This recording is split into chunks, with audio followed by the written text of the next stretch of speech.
Today on the Matt Walsh Show, a violent mob of trans activists assaulted and harassed a campus speaker last night. They even chased her into a room and held her against her will, otherwise known as kidnapping. This happened on the same day that news breaks of another trans terrorist who had planned attacks on schools and churches in his area. Terrorism is becoming a major problem in our country. We need to talk about it. Also, Republicans in the Tennessee legislature voted to expel 2 Democrats who led an insurrection in the Capitol. It's great to see Republicans actually fighting back for a change. And a new study shows that a rapid rise of ADHD is occurring among adult women in this country. It's also rising in all other age groups. Is that because there's some kind of mysterious mental illness going around, or could there be another explanation? We'll talk about all of that and much more today on the Matt Walsh Show.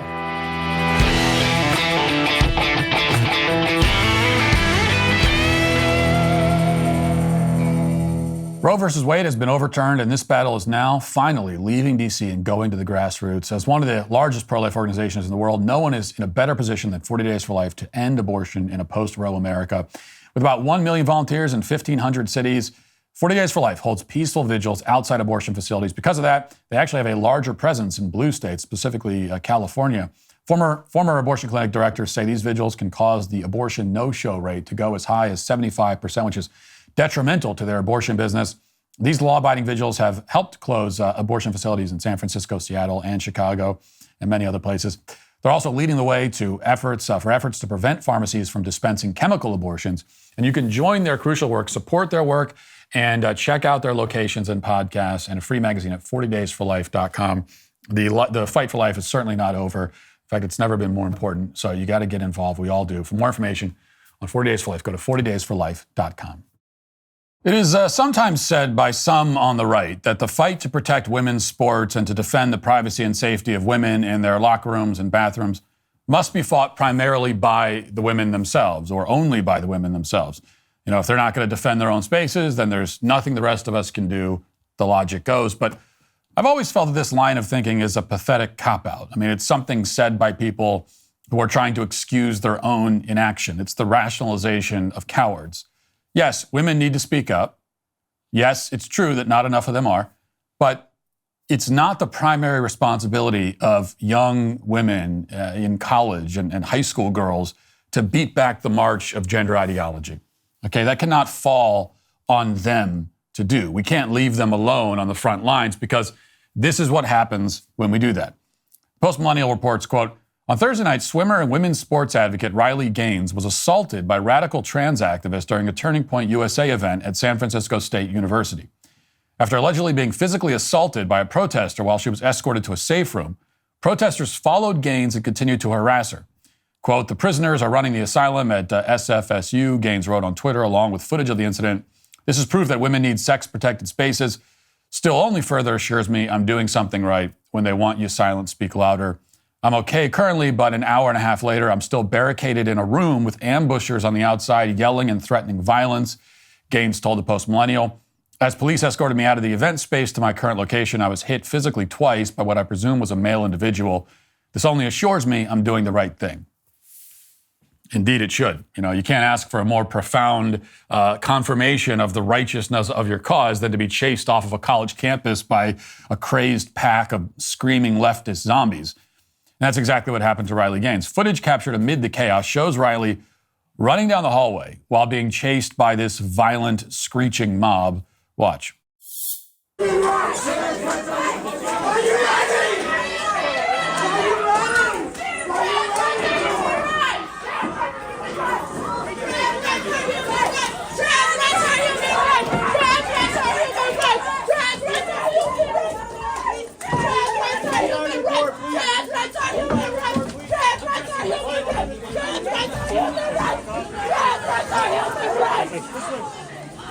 Yeah, you transphobic. I to you. Trans rights are human rights. Trans rights are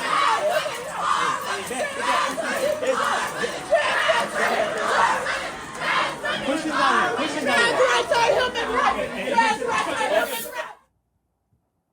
Now, this is what Riley gets for taking the provocative position that men are not women and shouldn't be allowed to disrobe in front of women in their locker rooms or compete against them in their sports leagues.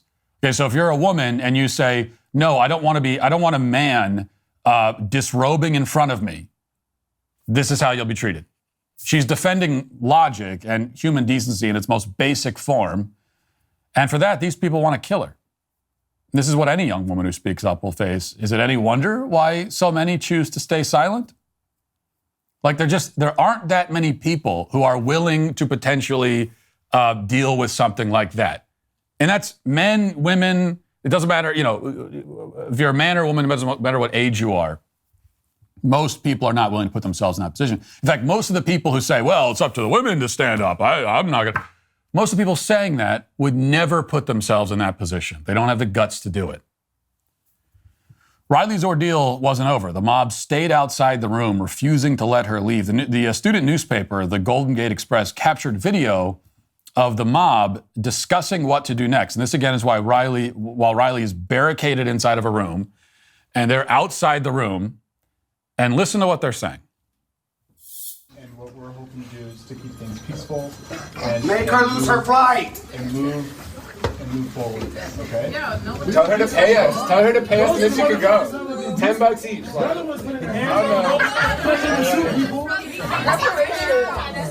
Because she might get paid for this, so we could get paid for it too.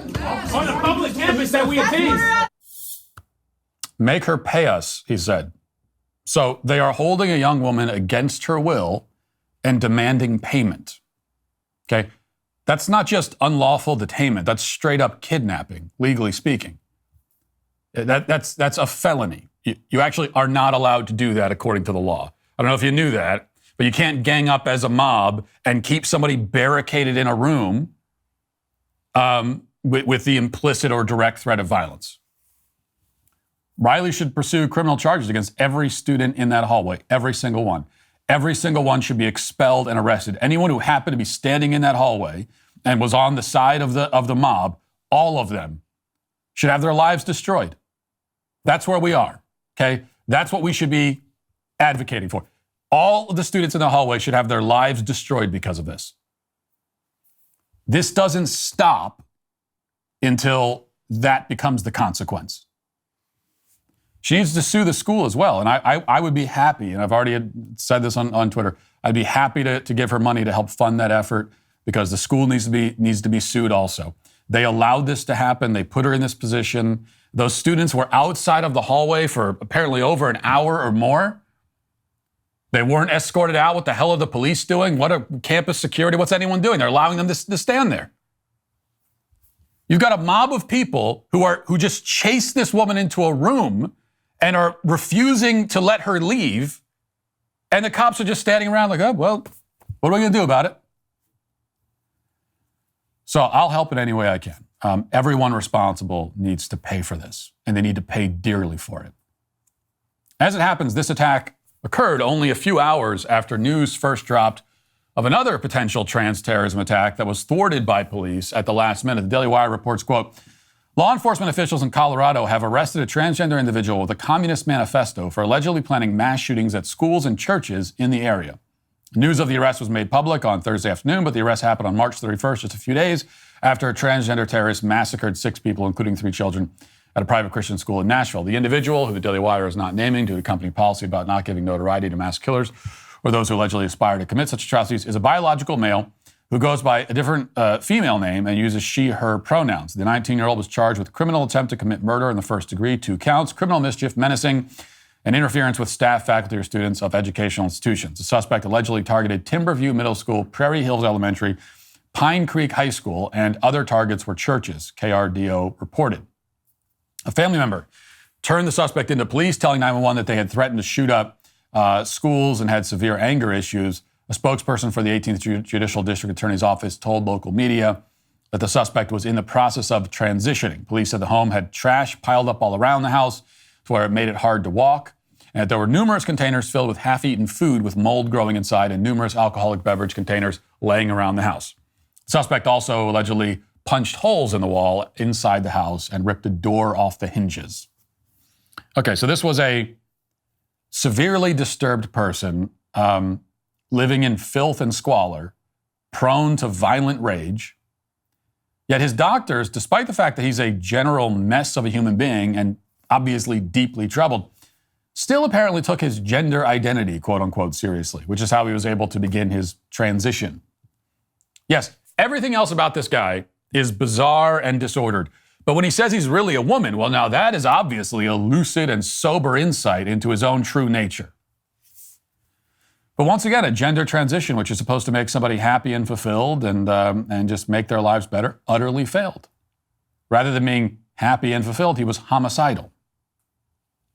Fortunately, this trans terrorist was foiled before he could carry out his plans, unlike the one here in Nashville. But we're still left with 2 planned trans terrorism attacks, one prevented, one not, in the span of 2 weeks, 2 of them. And in between the Covenant attack and the news of this other attempted massacre, we've seen trans mobs storm state capitol buildings, assault peaceful counter-protesters, topped off by a violent mob accosting a campus speaker and holding her hostage. And this is the trans violence that we've seen in just 2 weeks. All while the government at the highest level does everything it can to pour gasoline on the fire. Here's the latest with that. This has been one of the worst weeks of 2023 so far in terms of anti-LGBTQ bills becoming law in states across America. According to the Human Rights Campaign, more than 50% of transgender youth in the U.S., which is estimated to be more than 150,000 kids, live in states in which transgender youth have lost access to or at risk of losing access to gender-affirming care. Look, this is awful news. Let's be very clear about that. LGBTQI+ kids are resilient. They are fierce. They fight back. They're not going anywhere. And we have their back. This administration has their back. We are so proud of the kids across this country who have organized protests and school walkouts to tell the politicians in their states to stop this legislative bullying. You got to keep fighting.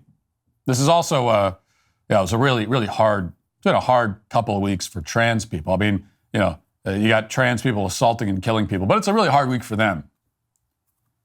Now, the White House and the Democrats, they know what they're doing. They know what they're encouraging. Democrats look at what happened to Riley last night, and their only regret is that she made it out alive. They wish that she was dead. And that's what we have to understand. The left knows that it cannot intellectually defend its position on this topic, not because they're too stupid to defend it. I mean, many of them are stupid, but because it's impossible to defend. The whole ideology is nothing but unintelligible gibberish, and they know that. And they see what happens when anybody on their side attempts to defend it. I mean, they see, for example, what happened to the people who tried to challenge me at New Mexico State University this week, and they see how embarrassing it is for them, and they become all the more enraged and humiliated. And so they're left with a choice, right? They can surrender the issue, they can admit they were wrong, they can admit that this is all nonsense, or they can push their agenda through by other means. Those are really their only options. Give up on trans ideology completely. You can do that. Or you can assault, harass, intimidate, and kill your opponents. We know which one they'll choose and have chosen. Trans activists, they want us dead. They believe they have the moral right to kill us. The only thing that could stop them from doing it is fear of punishment. But the system is on their side, egging them on. And if none of the students who assaulted and kidnapped Riley Gaines are held accountable, that will be the final confirmation that they need, that they can do whatever they want, up to and including the commission of violent felonies, all captured on film. From there, all bets are off. Which brings me back to what I said at the top. We cannot leave it to a small collection of very brave young women to fight this out. This is a fight that involves all of us. And men, in my view, should be on the front lines, just as men should be on the front lines of any battle. If we leave the opponents of this ideology alone and isolated, they will be easy targets. So we all need to stand up. None of us belong on the sidelines. We're all called to the fight. Now let's get to our 5 headlines.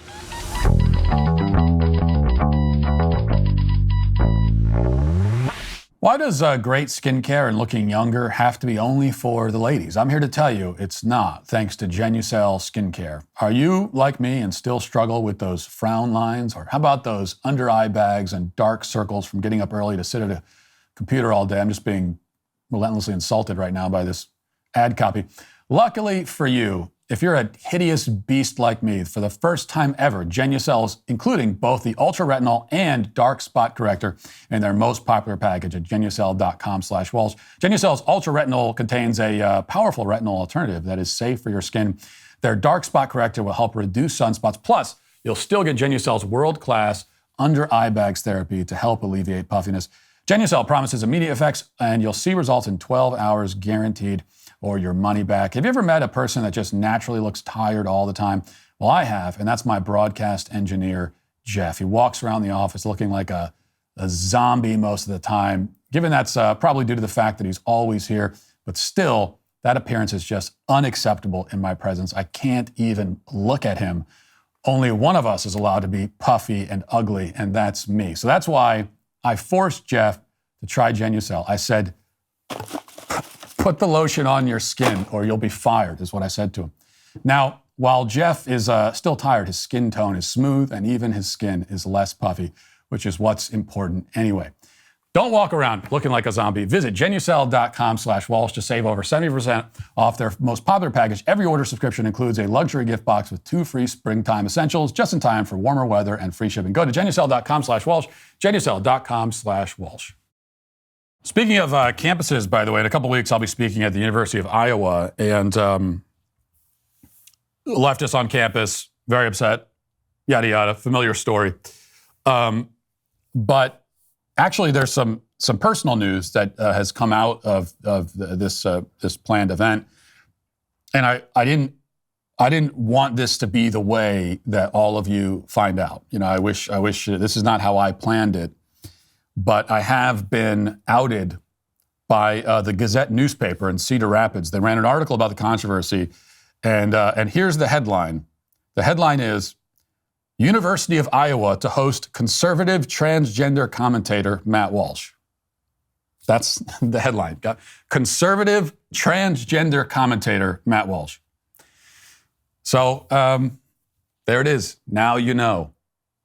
And I think the funny thing is that I can assume they meant transgender commentator in the sense that I commentate on transgenderism. It's like if you say a football commentator is someone who commentates on football.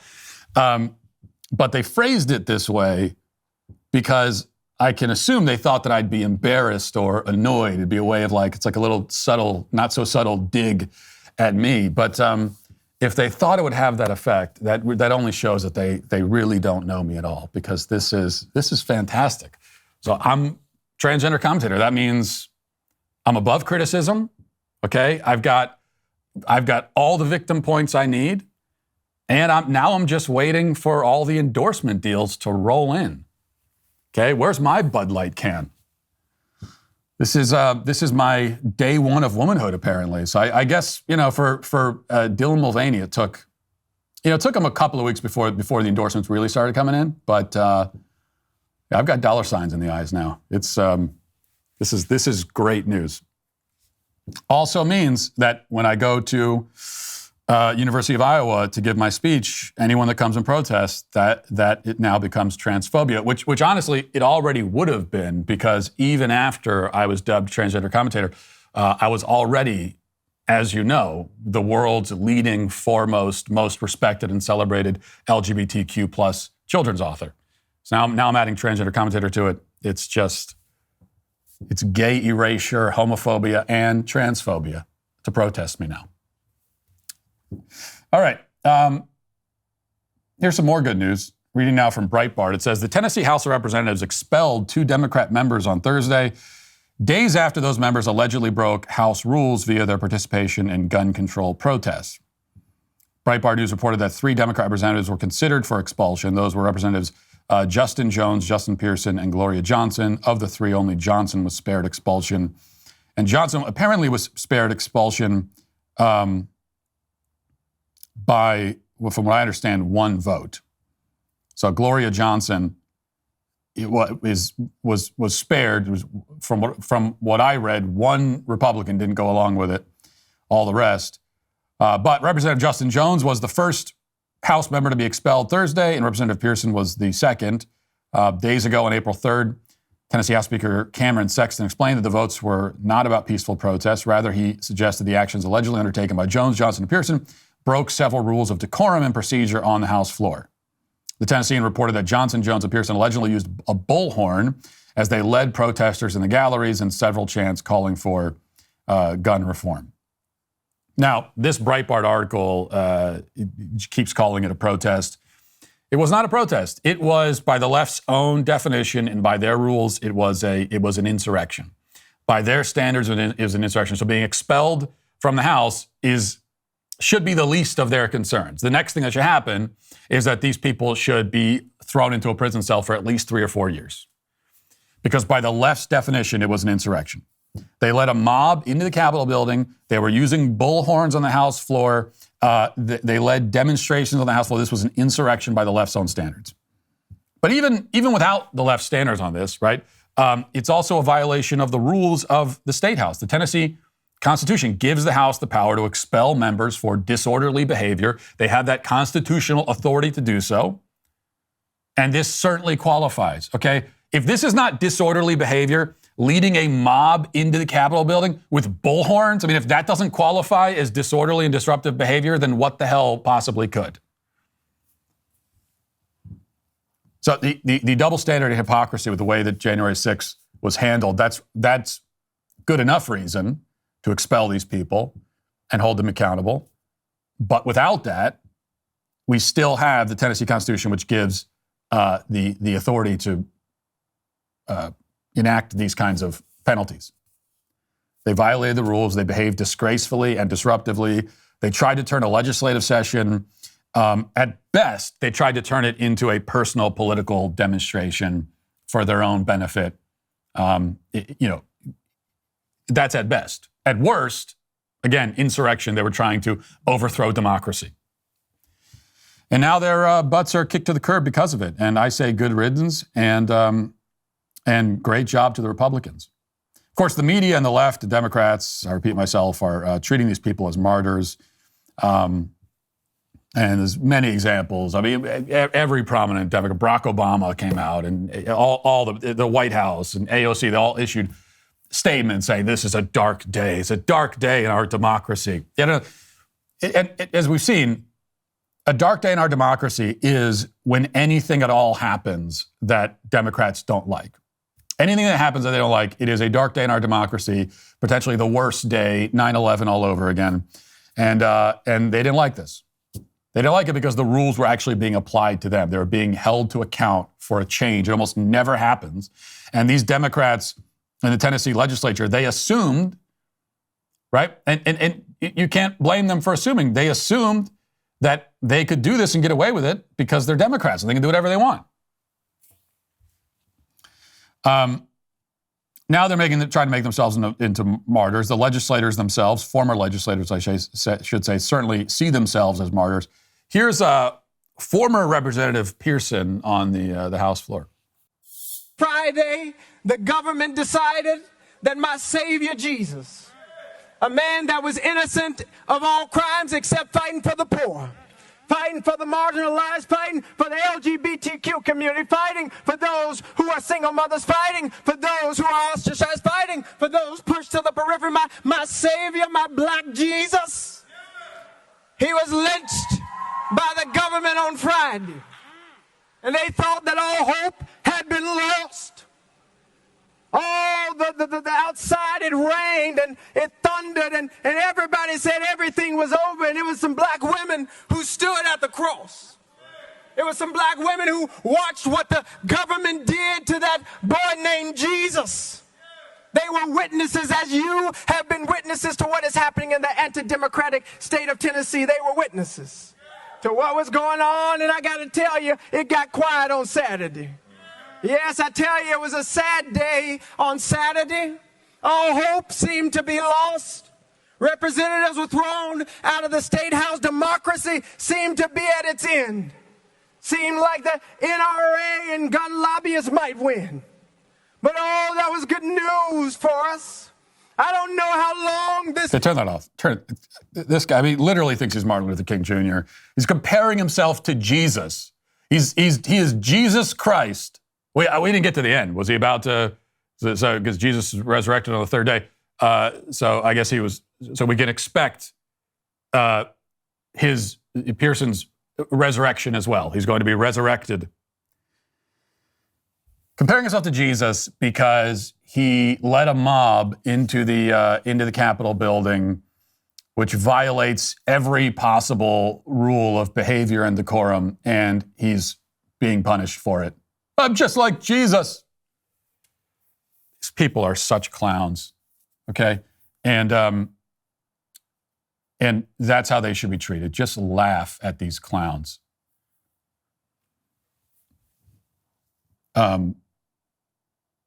And what I appreciate with what the Republicans did here, holding them to their own standards, or to any, just, you know what, holding them to any standard at all. Like there's actually a standard of behavior we're going to hold you people to. And you could cry about it. You can say it's racism. Shut the hell up. We don't care. Say whatever you want about it. Just get the hell out of this building. And they went through with it. And they, you know, historically, Republicans, they would never do this. They would never do it. And they would never do it because they would, you know, we'd get all the concern, well, if we do this, then they'll do it to us. And this is, we have to think about the norms. We have to defend the norms. But I think the Republicans in Tennessee realized that the norms are already out the window. And also, you're actually defending the norms here because it is in defense of the norms and basic sense of decorum to kick people out when they lead mobs in with bullhorns. But all that's out the window anyway.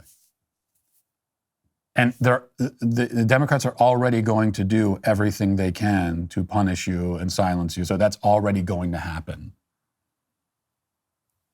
The only question is whether this is going to be entirely one-sided. You know, you've got Democrats mourning the persecution of these Tennessee state legislators on the same week when the former president of the United States was arrested and arraigned on charges that don't exist. So they are currently in the process of trying to throw their top political rival in prison. And yet this is supposed to be a dark day in democracy. This is one of the few bright days in our democratic system that I've seen in quite some time, actually. All right, I wanted to read this to you as well. Caitlyn Jenner slammed Nike for turning woke Thursday over its partnership with trans TikTok star Dylan Mulvaney, 7 years after her quote, I'm reading from the article, this is the language they're using. 7 years after his own collaboration as a trans woman with a sportswear line. Jenner, who transitioned in 2015, called out the athletic wear company after Mulvaney unveiled the brand deal in a series of Instagram posts Wednesday, where he modeled Nike pants in a sports bra. Alert the media, I'm entering my workout era. Okay, so Jenner, who was recently named a Fox News contributor, called the brand partnership an outrage. As someone that grew up in awe of what Phil Knight did, it's a shame to see such an iconic American company go so woke. We could be inclusive, but not at the expense of the mass majority of people, and have some decency while being inclusive. This is an outrage. Jenner did not explain how Nike partnering with Mulvaney harmed the mass majority of people, but tweeted, "Stop trying to erase women," in all caps. You know, I have to, as I've said before with this, and there were conservatives that were sharing these tweets from Jenner and saying, "Amen, yes, look, we have a trans person on our side." Jenner's position on this topic is totally incoherent, okay? He is the worst possible advocate that you could turn to. He's the worst voice that you could amplify on this. Like, what exactly is your complaint, Jenner, with Nike doing a brand partnership with Dylan Mulvaney? What's your complaint? How is it going woke? Okay, the only complaint you could possibly have is that Dylan Mulvaney is not actually a woman, and they're celebrating him as if he is, and they're also having him model women's clothing when he's not actually a woman. That's the complaint. That's the only reason to oppose it. There's no other reason. If Dylan Mulvaney was a man who identified as a man, I mean, then it'd be a little bit strange that they're Nike sponsoring some random TikTok influencer. But it would not be an outrage. It wouldn't be erasing women. So the only reason to oppose it is that he's not actually a woman. And yet, that's not Jenner's position. Jenner believes that trans women are women. Jenner says that he's a woman. So it doesn't make any sense. It appears that Caitlyn Jenner's position is that his womanhood is valid because he says it is, but other people, if they declare themselves women, that's not valid.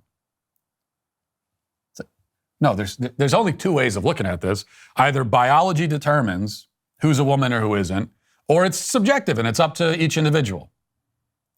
If Caitlyn Jenner sees himself as a woman and is declaring that he's a woman, well, then he is taking the latter option here. He's saying that it's subjective, which means that you can't arbitrarily say that it doesn't apply to Dylan Mulvaney. It's totally incoherent. And also, look, Jenner, there's arguably no other trans-identified person alive today who has done more to normalize and mainstream transgenderism. I don't think there's anyone else you can point to who's done as much as Jenner has done. Because most of the rest of these, Dylan Mulvaney, most of the rest of the prominent trans-identified people and influencers you can name, they came along later. They jumped on a bandwagon that was already well on its way. But how soon we forget, back in whenever it was 2015, Bruce Jenner comes out as Caitlyn, declares himself a woman, is awarded Woman of the Year, and it was the first time that had been seen on such a mainstream, visible level. It wasn't the beginning of of trans ideology, of gender ideology, but that is when it kind of burst into the mainstream. Jenner has never repudiated that, as far as I'm aware. He's never repudiated for that. He's never apologized for that. He's never come out and said, you know what, I shouldn't have been awarded Woman of the Year. I'm not actually a woman. That shouldn't have happened. He's never done that. He still wants to be seen as a woman, but he's going to decide arbitrarily which other trans-identified people get to be in the club. And then you have these dumb conservatives who think that because he identifies as trans, that automatically makes him a powerful advocate. You see, we have a trans person on our side.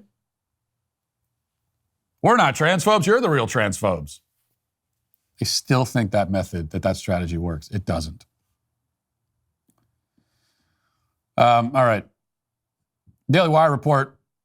The Arctic Institute issued a call for researchers to submit papers for a series examining heteronormativity in the far northern portion of the planet. The nonprofit think tank, which exists to develop economic, military, and health security policy for the Arctic, asserted that queerness and indigenous identities in the region have often been diminished. Analysts are therefore assembling a series of papers called Queering the Arctic to examine the role of queerness among native populations. The group said in a press release, how are queer people in the Arctic challenging well-established systems of heteronormativity? To what extent are they suffering from societal, cultural, or structural shortcomings? And how are they using their resources to overcome them? With these pointed questions, we want to challenge deficiency-oriented, ethnocentric, and neoliberal approaches and invite authors to create a space to identify hope spots from indigenous and queer feminist perspectives, may it be artistic, academic, analytical, or narrative. Now, we know that the left, they are on this cultural, colonialist, mission to paint the entire globe in rainbow colors, to bring the good news of the gospel of wokeness and of LGBT idolatry, to bring it to every corner of the earth, and now they want to bring it all the way up to the Arctic. Because as we've seen on the left, nothing is allowed to just be what it is. Nothing is allowed to exist for its own sake. everything must be brought into conformity under the leftist ideological umbrella. Everything, no matter what it is, everything's primary use, primary purpose should be the spreading of leftism. All right, another story here. Daily Wire. The Mandalorian recently surprised fans with 2 cameo guest appearances, Lizzo and Jack Black. The 2 actors were featured in Wednesday's episode, Chapter 22, Guns for Hire. And so Lizzo and Jack Black appeared on the Disney Star Wars show. The clip of this episode, this scene with Lizzo, went viral, not for the reasons that Disney probably hoped, but let's just watch a little bit of this. Despicable. If that isn't a quactor calling the stifling slimy. I beg your pardon. This planet is unrecognizable since he arrived. I had a feeling you hated me. I'm disappointed in you, Commissioner. You served my family well. But Captain Bombardier is the love of my life, and I know his heart is true. Sure, he's made some mistakes in the past, but who here among us has not? Is there no room for a little bit of forgiveness in a galaxy so vast? I am sorry to have disappointed you, my lady. Perhaps someday I can earn such forgiveness from your grace. Perhaps. As for now, you must live in exile on the moon of Paraquat. All right. And as for you, who's watching Lady this Bo-Katan Creed. Who's watching this? I saw this clip and I had to double check because I honestly first thought it was a skit. That was like an SNL skit or something, and then I verified. No, that's actually the show. Like that's the show. That's what Disney is putting out. It has this cinematic quality of a furniture store commercial. Like the guy who made the ad for Bill's Mattress Warehouse down the street from your house is a more skilled director and cinematographer than whoever's responsible for this utter dreck. And the actors in mattress commercials and car dealership commercials are better also than what you just saw there. But this is what we get, okay?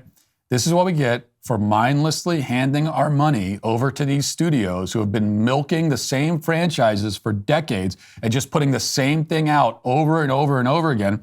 They aren't even trying anymore. They don't care. They hate. We already know that these studios hate you. They don't respect your intelligence. They think you're an idiot and will gobble up whatever they spew out. They know you're going to watch anyway because of the brand. That's all it is. And at this point, instead of watching the next Star Wars movie or show, you might as well sit for 2 hours in your living room staring at the Star Wars logo on your screen. You know, there's no point in watching the actual, because there's no story anymore. That doesn't matter. All of that is secondary. It's simply about the brand. You're watching a brand. And when you watch these shows and these films now, you're basking in the light and glory of a brand. And so you might as well. There's no reason to just. That's what Disney should do. The next Star Wars movie should be 2.5 hours of the Star Wars logo on the screen, or maybe some guy, or maybe Lizzo, sitting on screen and just saying Star Wars over and over again. As a story, okay, and I've been trying to tell you this forever. As a story, Star Wars is over. As a brand, it's not, because there are still these drones who will show up and no matter what. But as a story, it's over. There's nothing left. Okay, we got every ounce of story that could be milked out of this premise. It's gone now. All right, the udder is dry. It's all been milked. This cow is spent a long time ago. And of course, people will say, well, it's the Star Wars universe. There's so many other stories we could tell in the Star Wars universe. Well, as I am always saying, no, the Star Wars universe is over. But the actual universe? Yeah, the actual universe is limitless. There are a lot of stories you could tell in the universe. It doesn't have to be in the Star Wars universe. But don't let that stop you. These companies, they hate you, have no respect for you. They're not even trying to make quality content, but go ahead and keep consuming it, I guess. Why not? And finally, major headline here, Babylon Bee. Matt Walsh jumps out of the bushes at Easter egg hunt to inform the kids that bunnies laying eggs is biologically impossible. Now, I appreciated this story. This is like, I think it's the 5th or 6th time I've been mocked ruthlessly by Babylon Bee, and which hurts my feelings deeply, of course, but I also appreciate it.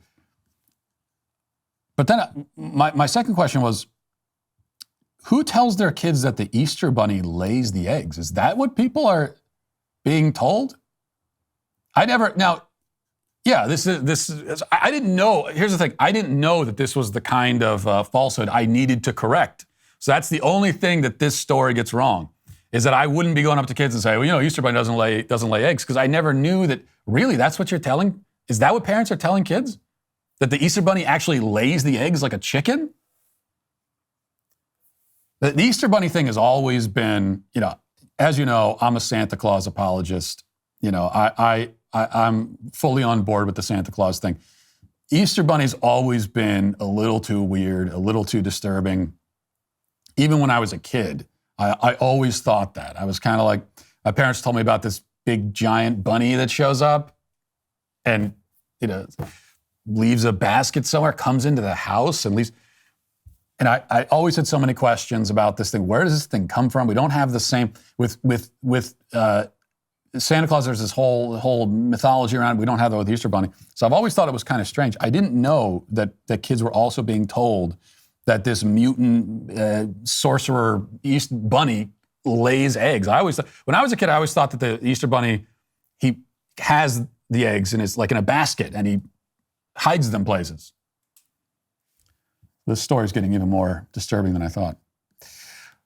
Let's get to our comment section.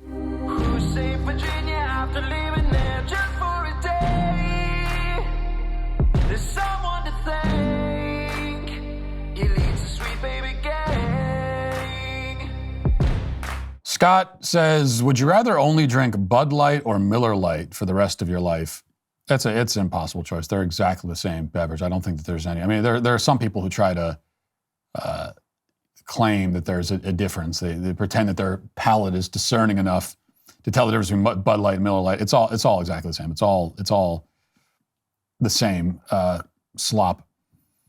Mark Douglas says, we need a wokeness index that ranks corporations on how much woke ideology they push. Then consumers can make their choices. That'd be a nice resource to have. But you have, the thing is you need some force behind it. You need some enforcement mechanisms. Otherwise, it doesn't matter.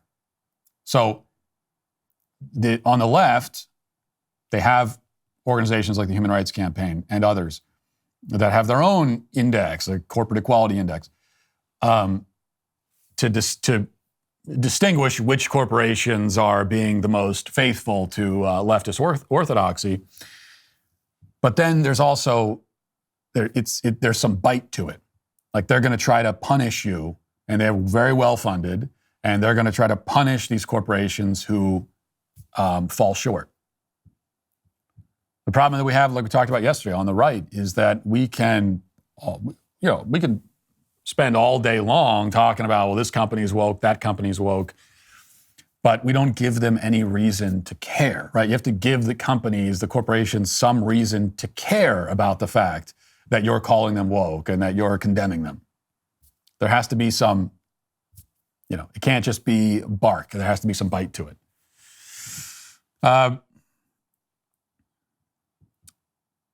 Another one says, I live in a rural, remote area where Bush and Bud are king. My husband does 2 multiple 30-packs per week, and he's pretty average around here.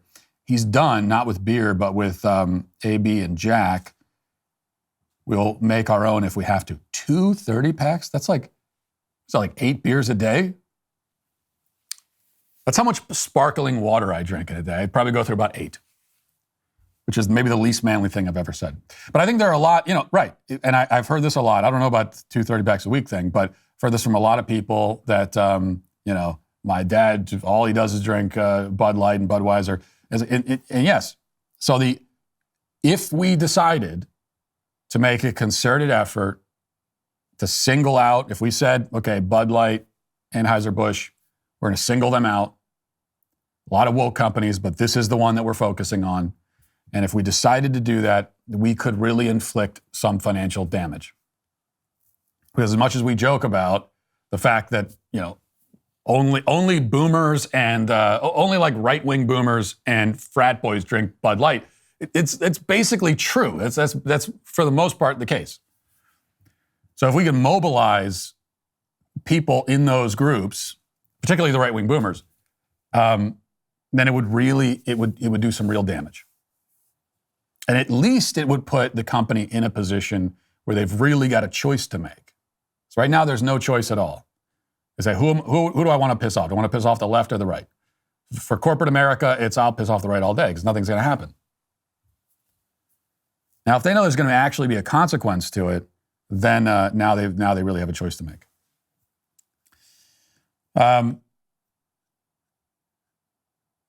Striving to be Galahad says, I'm a fellow traveler with Matt on so many issues, but we part radically on the subject of animals and ecology.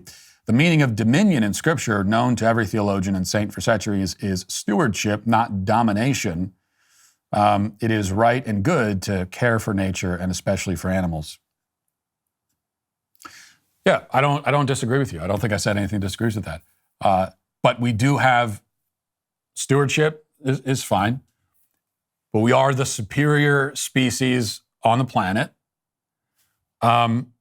And so we can make use of the inferior species, which should not be a controversial statement. This is how we exist. If we didn't do that, at all, we said we have no right to put ourselves above, animal life. We have no right to do that. We have no right to utilize them in any way.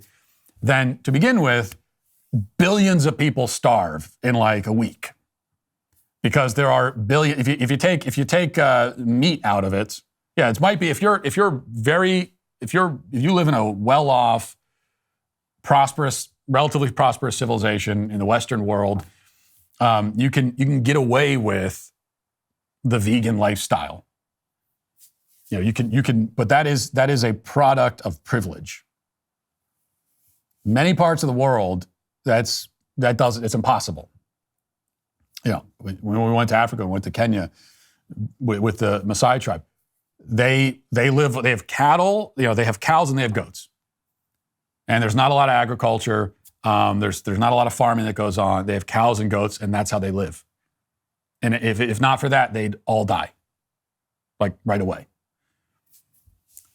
So it's clear based on that alone that we're the superior species on the planet. We have the right to make use of these animals, while at the same time respecting God's creation. It's no different than we have every right to cut down trees, like all the beautiful trees you can see outside of my the studio windows.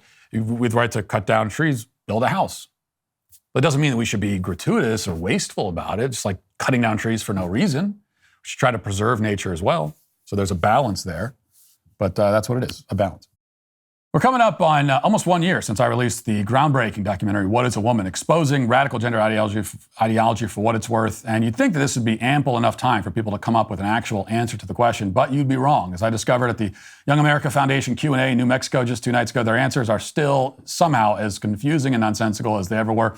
After my speech, multiple critics of mine and critics of reality as well stepped up to the mic in an attempt to challenge my position. They cited the usual gender is a social construct thing and other long-winded nonsense.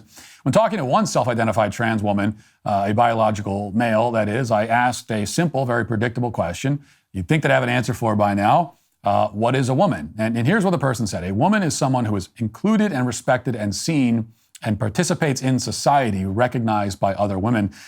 That's the answer, which is just a long way of saying a woman is someone who identifies as a woman. Although this answer is even worse because actually not only are you, is it circular, but you're also relying on the affirmation of other people. It's an external definition, which is exactly what they usually say they don't want to do, right?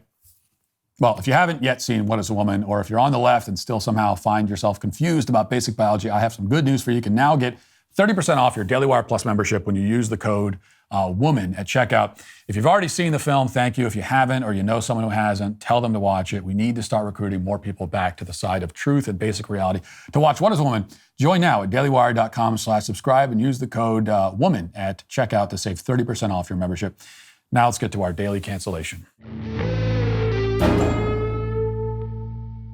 Today for our daily cancellation, I have the exciting opportunity to jump back up onto one of my favorite soapboxes as a new study published this week finds that ADHD is rising rapidly in our country, especially among women. The New York Post has this report.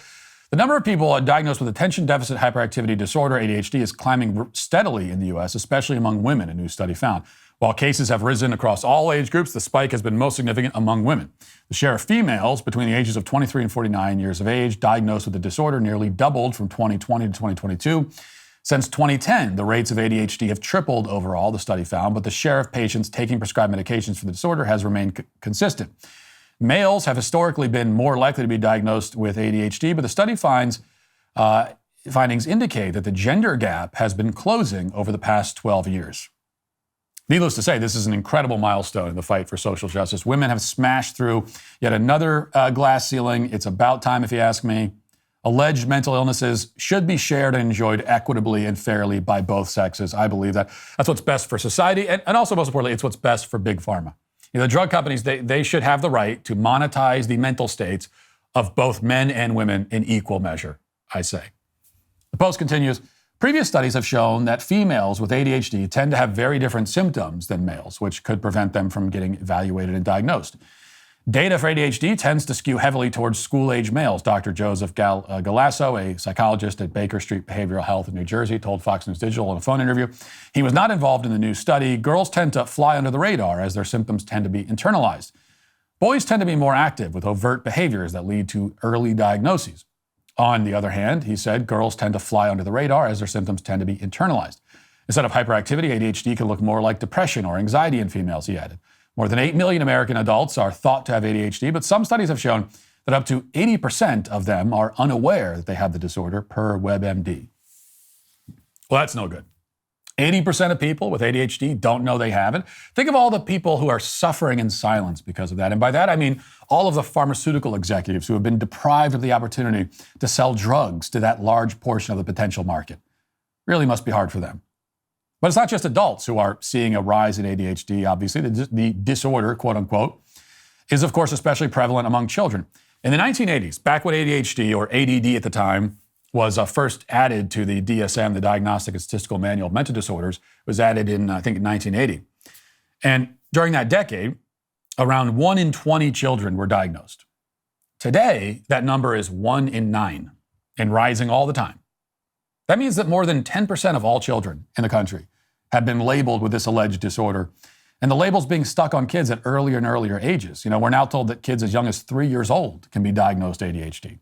A decade ago, the American Academy of Pediatrics changed the medical guidelines to now recommend psychiatric drugs for kids starting at 4, potentially, if their symptoms are, quote, debilitating. A third of kids with ADHD are diagnosed before the age of 6. So kindergartners are being diagnosed and drugged. Teenagers are being diagnosed and drugged. Adults are being diagnosed and drugged. This epidemic has been sweeping the nation for decades and has only gotten exponentially worse as time goes on. More and more people are labeled mentally ill and put on methamphetamines. We increasingly become a nation of drug addicts. The pharmaceutical companies rake in billions and billions of dollars. Yet we rarely stop to talk about any of this, really, or even ask the most basic questions about it. The psychiatric industry and the pharmaceutical industry have conspired to label entire categories of human behavior and human thought disordered. And they've assured us that the only way to fix the problem is through highly potent and addictive psychotropic drugs. Meanwhile, most of us who profess to have no faith in the pharmaceutical industry, we correctly observe that it's a multi-billion-dollar behemoth with a vested financial interest in keeping us in this drugged-out stupor. We know from our experience with COVID that these people will lie directly to our faces just to get us to put their product into our bodies. We realize all of that. And yet most of us still refuse to fundamentally question the basic premise behind concepts like ADHD and other alleged mental illnesses. So we might agree that it's overdiagnosed, but we're not willing to question the logic underlying the diagnosis. In fact, many people, again, many of whom otherwise have no faith in Big Pharma or claim that they don't, will lash out angrily at those of us who do question Big Pharma's fundamental claims about ADHD and similar alleged mental illnesses. We are, in other words, a culture with no faith in Big Pharma, and yet also with unquestioned faith in Big Pharma.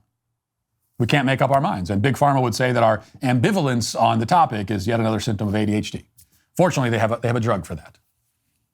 Now, let me offer, if I could, an alternative theory. Could it be that the ADHD diagnosis is skyrocketing with no signs of slowing down because the diagnosis was designed to be both incredibly vague and also universally applicable? Now, to show you what I mean, here's a partial list of symptoms, quote unquote, of ADHD in children between the ages of 3 and 12. This is described by the Mayo Clinic. This is how they list it. Partial list.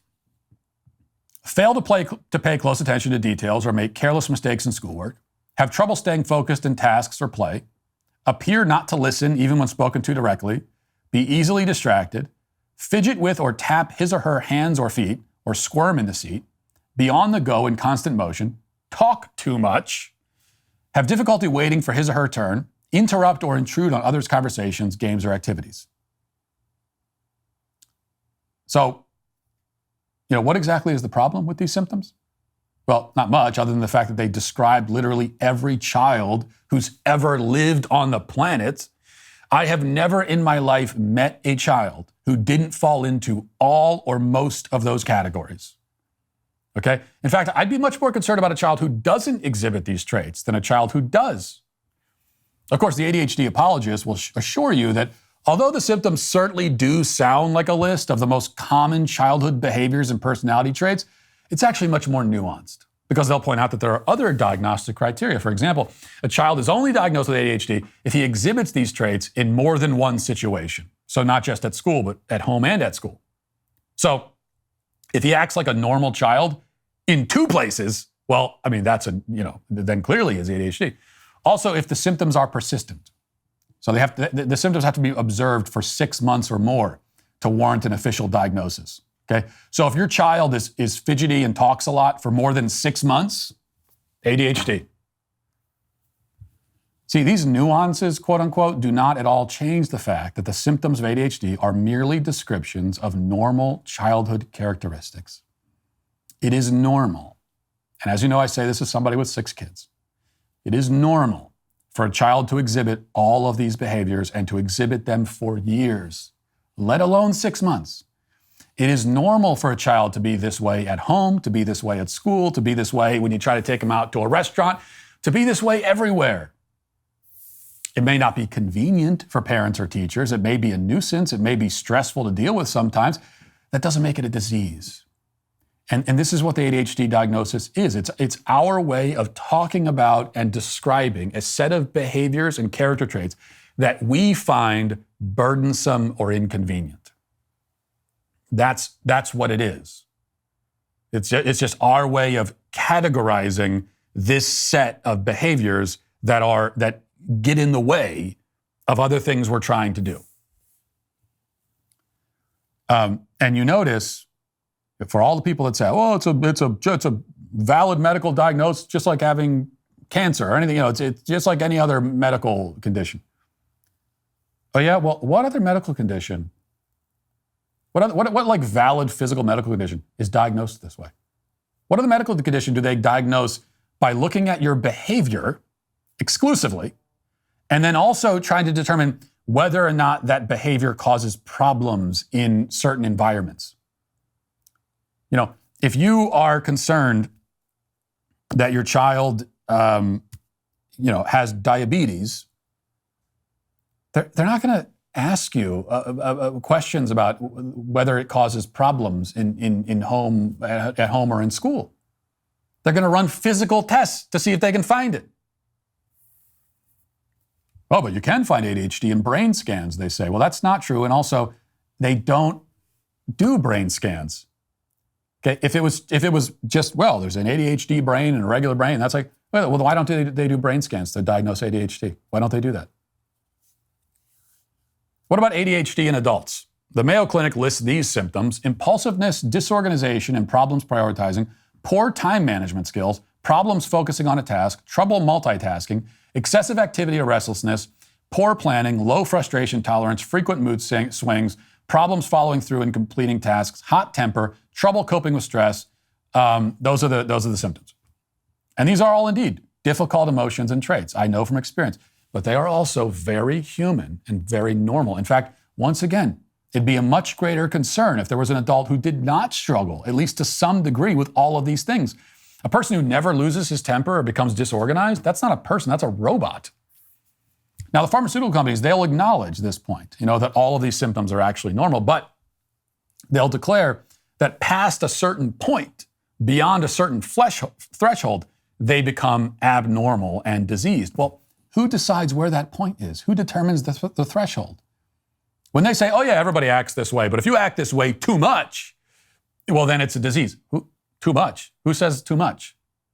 But who decides that? It's just like we saw a symptom for kids is talks too much. Who the hell, where's the medical criteria for too much talking?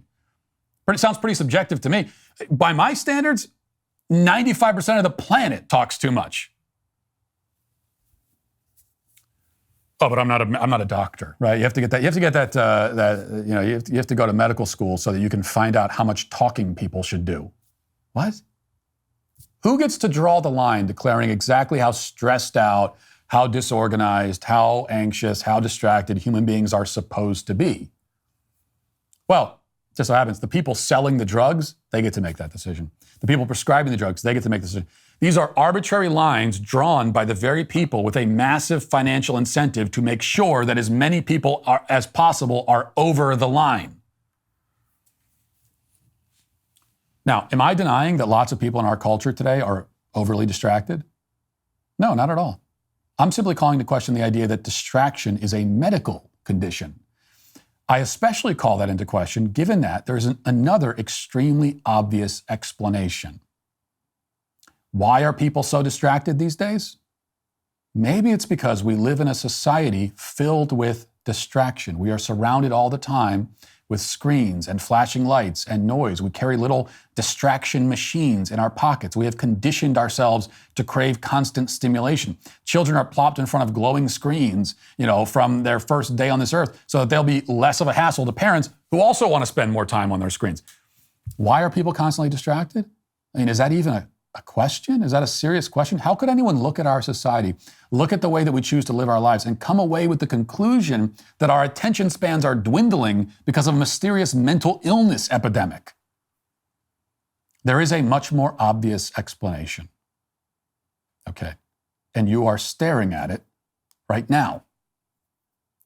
And that is why ADHD, as a medical diagnosis anyway, is once again today canceled. That'll do it for this portion of the show. As we move over to the members block, hope to see you there. And if you want to join us, you can become a member and use code Walsh to checkout for 2 months free on all annual plans. Hope to see you there. If not, talk to you on Monday. Have a great, happy, blessed Easter. Godspeed.